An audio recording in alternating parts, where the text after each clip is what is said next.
Mr. Vice President, thank you so much for being with us here today. Delight to be with you again. Thank you. Yeah, thank you so much. Well, you have been a transgender supporter for years. We are so thankful for that. We're so thankful for all the work you've done. But how did you come to that? What's your journey around transgender issues and people? My son, Bo, who passed away, was the Attorney General, and Sarah McBride used to work for Bo. When she came out, the first thing Bo did was contact her and say how proud she was. She's still a Biden, still part of the family. And he passed the first non-discrimination law against trans people that has occurred in the history of the state of Delaware. I don't know how soon it was nationally, but it was very early on. It's just this notion that, look, I mean, we're all God's children. I mean, this is a simple proposition. Yeah.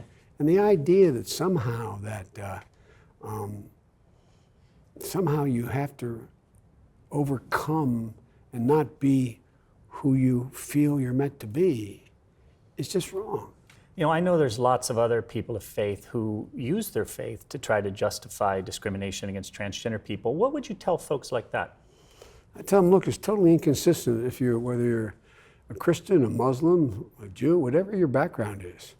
The fact of the matter is that all the confessional faiths all talk about the need to treat people what the Lord said, you know, what you do to the least of my children, you're doing to me. I mean, we're all God's children.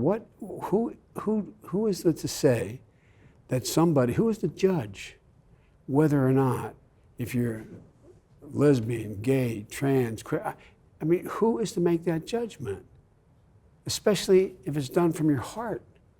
Look, I mean, we know so little about how the brain functions. We know so little about how human nature organizes itself within an individual.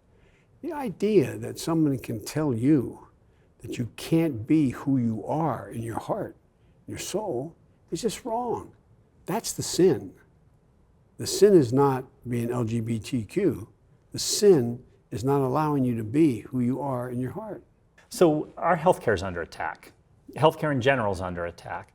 But transgender people think a lot about access to healthcare, and the Trump administration absolutely is coming after our healthcare. Exactly. What can we expect from a Biden administration?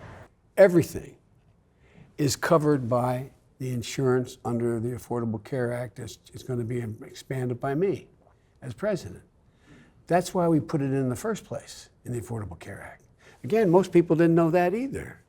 But this guy's come along, he's eviscerated so many basic civil rights. So many. Yeah. Why does he do that? Or why is he doing that? I don't know that he has a philosophy. I think he just decides that he's going to appeal to people who, from white supremacists to homophobic people who think he can easily rile them up and get their support. I don't know. I can't get in another man's or woman's mind, but I know it's wrong. I mean, it's substantially wrong, it's morally wrong, and it's wrong for the country. It's wrong for who we are as a people. We're all created equal, man. There's no difference. I mean, there really isn't. And I think that, I hope people just kind of can sort of take a look into my heart, because I promise you,